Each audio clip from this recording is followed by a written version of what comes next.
Hi, this is Dr. Jeffrey Moss, and I would like to welcome you to this edition of Moss Minutes.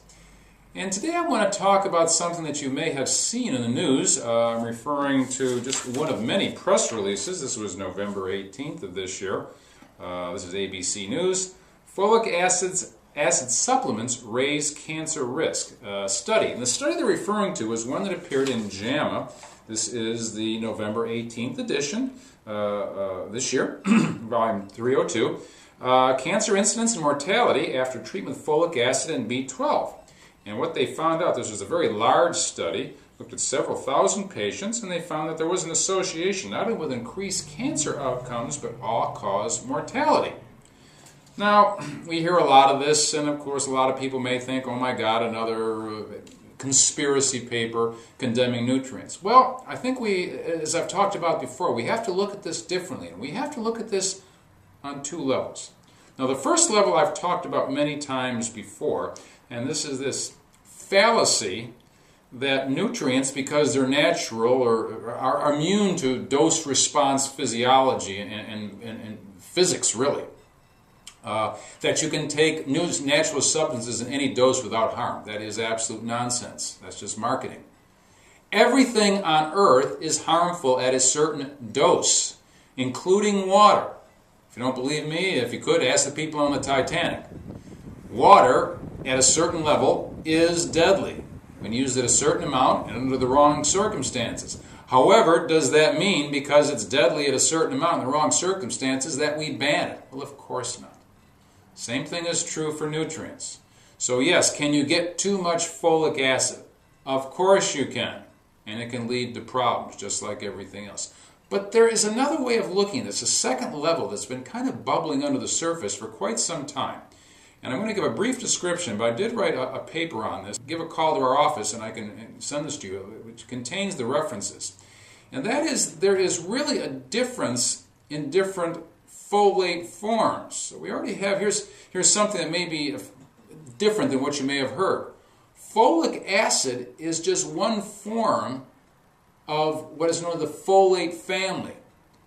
Now, folates are found naturally in food.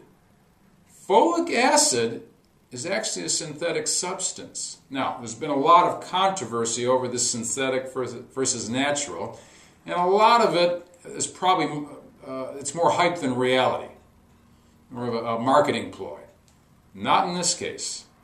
There's a legitimate issue with folic acid, which is not found in the food supply. Folic acid, as you might expect, is used as a supplement in processed food, particularly flour. The whole food supply, I should say the whole flour supply, has been fortified for probably, I think, over 10 years now, 10 to 15 years, for a very good reason, to help prevent neural tube defects, and was quite effective in doing that. I think reduced it by about 25%. But is there a downside? The fact that so many people are getting folic acid, a synthetic substance. Yes, it is less costly. It is a very simple molecule. It is much more stable than what you find in food. It has a good shelf life, which you need with processed food. But there is a downside.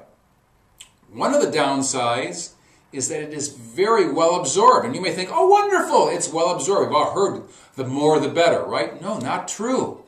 Not true. We're not supposed to absorb everything that we eat. I mean, take calcium, for example. If you absorbed all the calcium that you ate, you'd be like, one of those stalactites in a cave. You'd be calcified. The gut is very intelligent. And under optimal, maximum circumstances where there's significant calcium deficiency, you absorb about 40% of your calcium. So you hear those ads about calcium supplements, 100% absorption. It's probably not true. And even if it is true, you don't want that. Folic acid is very well absorbed. Now, why is that an issue? Well, folic acid has to be converted to a usable form in the body by a series of enzymes to other folates. What's the problem? There is only so many of these enzymes to go around. Particularly in humans. They've done animal studies. There's much more in the mouse model, but in humans it's very limited. And what happens is you get more circulating unmetabolized folic acid. And this unmetabolized folic acid circulating around in your body can actually decrease what are known as natural killer cells. And as many of you know, natural killer cells are directly responsible, in addition to other factors, with suppressing cancer formation. And so there's a direct link, as has been proven in many studies, that getting excessive amounts of folic acid, yes, it can increase risk of cancer, particularly in those patients who are prone to cancer, have genetic history, have those precancerous lesions, particularly in the colon. So, what is the level where you start getting too much unmetabolized folic acid? It's about 400 micrograms a day. And if you're eating a lot of foods that contain flour, processed foods, plus taking folic acid supplements, can you get over 400 micrograms a day? Very easily. So this one is not just a conspiracy.